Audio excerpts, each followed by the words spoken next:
ఒంటె నక్క తోడేలు. యజమాని గంతలు మోసి మోసి విసిగెత్తి ఒక ఒంటె అడవిలోకి పారిపోయింది.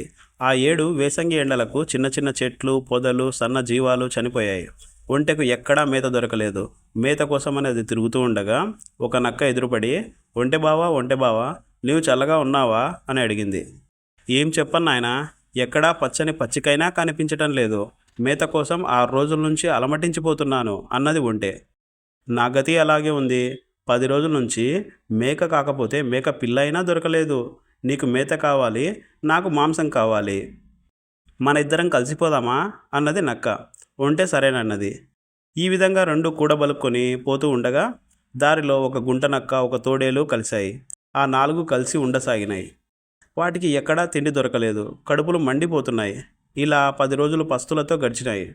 చివరికి తోడేలు నక్కను చాటుగా పిలిచి, ఇక లాభం లేదు, నేను నువ్వు గుంటనక్క కలిసి ఒంటెను చంపి దాని మాంసం తిందాం అన్నది.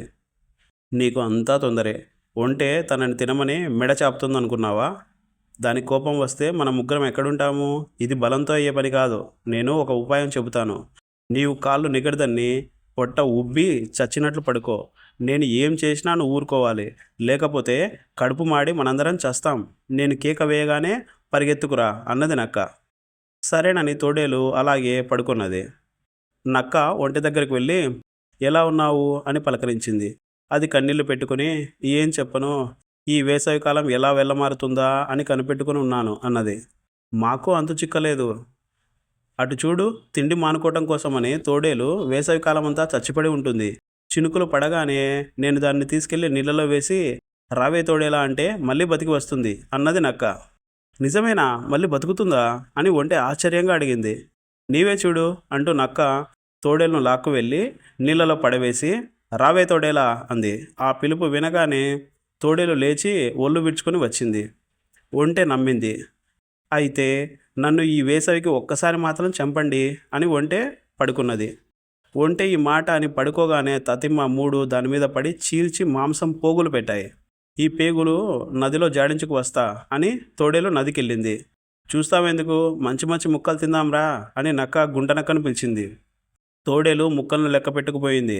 వచ్చిన తర్వాత లెక్కకు తగ్గితే మన డొక్కలు చీలుస్తుంది కాబోలు అన్నది గుంటనక్క. సరే, అది వచ్చిందాకా కూర్చో అని నక్క ఒంటె మెదడు, గుండెకాయ తినడం మొదలెట్టింది. గుంటనక్క కూడా భాగం పంచుకున్నది. తోడేలు నది దగ్గర నుంచి వచ్చి మాంసం పోగు చూసి తల ఆడిస్తూ, మెదడు కనిపించదేం అని గుంటనక్కను గద్దించింది. గుంటనక్క నక్క వంక చూసింది. ఒంటెకు మెదడెక్కడిది, ఉంటే చంపించుకుంటుందా అన్నది నక్క. సరే, గుండెకాయ ఏది అని తోడేలు మళ్ళీ గుంటనక్క వంక కొరకొరా చూసింది. గుంటనక్క మళ్ళీ నక్క వైపు చూసింది. నా వంక చూస్తావెందుకు, తిన్నప్పుడు నా వంక చూసి తిన్నావు గనుకనా అన్నది నక్క. తోడేలు అమాంతం గుంటనక్క వైపు దూకింది. గుంటనక్క కాళ్ళకు బుద్ధి చెప్పింది. దాన్ని వదలక తోడేలు వెంటబడ్డది. ఇలా ముందు గుంటనక్క, వెనక తోడేలు పరిగెత్తుతూ ఉంటే నక్క ఒంటె మాంసం తిన్నంత తిని మిగిలింది తన బొరియలోకి చేరవేసింది. తోడేలు తిరిగి వచ్చేటప్పటికి ఒక్క ఎముక ముక్క కూడా మిగల్లేదు. నక్కను కలమెలా చూసి, ఏది మాంసం అని అడిగింది తోడేలు. ఏం మాంసం అన్నది నక్క. ఒంటె మాంసం అన్నది తోడేలు. ఒంటె మాంసం మనకెక్కడిది అన్నది నక్క. నీకు బొత్తిగా మతిపోతూ ఉంది. ఇక్కడ ఒంటె మన ముగ్గురము ఉన్నామా? అప్పుడు ఒంటెను చంపడం, గుంటనక్క పారిపోవడం జరగలేదా అంది తోడేలు. అవును, గుంటనక్క పారిపోయింది అని అనింది నక్క. నేను గుంటనక్క వెంట వెళితిని కదా, ఆ మాంసం ఉండాలి. ఏమైంది ఆ మాంసం అని అడిగింది తోడేలు. ఏమి మాంసం? గుంటనక్క పారిపోయిందా లేదా అంటే పారిపోయిందని చెప్పాను.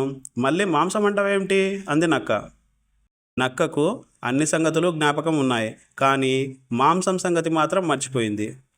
తోడేలు అడిగి అడిగి విసిగి, నీవు నాకు టోపీ పెట్టాలని చూస్తున్నావు. నాకు తెలుసు, ఆ పప్పులు ఇక్కడ ఉడకవు. మాంసం ఎక్కడుందో చెప్పు అని దబాయించింది. నక్క ఇది గ్రహించి తన బొరియలో దూరి తలుపు గట్టిగా బిగించుకున్నది. తోడేలు బొరియ వాకిలికి ఎదురుగా కూర్చుని, నిన్ను వదులుతాననుకుంటున్నావేమో, అది కల్లా. ఎటు తిరిగి నువ్వు బయటికి రాక తప్పదు. నేను నీ పేగులు చీల్చక మానను అని ప్రతిజ్ఞ చేసింది. అంతలో ఒక గుర్రం దగ్గరలో కనిపించింది. బొరియకు అంతకుండా నక్క దాన్ని చూసి, లేని ఒంటె మాంసం కోసం కలలు కంటే లాభమే ఉంది. అదిగో దగ్గరలో గుర్రం కనిపిస్తుంది. ఇద్దరం పోయి దాన్ని చంపి తిందాం పద. నువ్వు అక్కడ, నేనిక్కడ. ఆకలితో మాడి చావడం దేనికి అన్నది. తోడేలుకు కడుపులో చురుచురా కాలుతున్నది. దాంతో మాంసం సంగతి మర్చి వెళుదాం రమ్మన్నది. ఆ రెండు కలిసి గుర్రం దగ్గరికి వెళ్ళాయి. అమాంతం దాని మీద పడి చంపుదాం అంది తోడేలు. నీకు ఎప్పుడూ తొందరే. గుర్రం ఊరికే వచ్చి నోట్లో పడుతుందనుకున్నావా? మన సంగతి పసికడితే అది మళ్ళీ ఎవరికి కూడా దొరకదు. కాస్త తమాయించు అని తోడేలుకు కన్ను గీటి నక్క గుర్రం దగ్గరికి పోయి ఇలా అంది. మిత్రమా, ఆకలితో ముగ్గురం చస్తున్నాం. ముగ్గురం చావటం దేనికి? ఒకళ్ళు చస్తే ఆ మాంసంతో మిగతా ఇద్దరు బతకవచ్చును కదా అని. అప్పుడు నీవు చెప్పిన ఉపాయం బాగానే ఉంది. అయితే ఎవరు చావాలి అన్నది గుర్రం.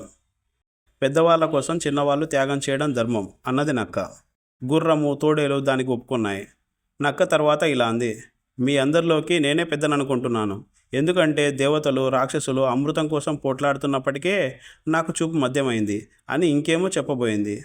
తోడేలు వెంటనే అందుకుని, నిజమే, ఆ యుద్ధంలో నా మనమళ్ళు కూడా చనిపోయారు. నా ముని మనమళ్ళను సాకలేక నా తాడు తెగింది అన్నది.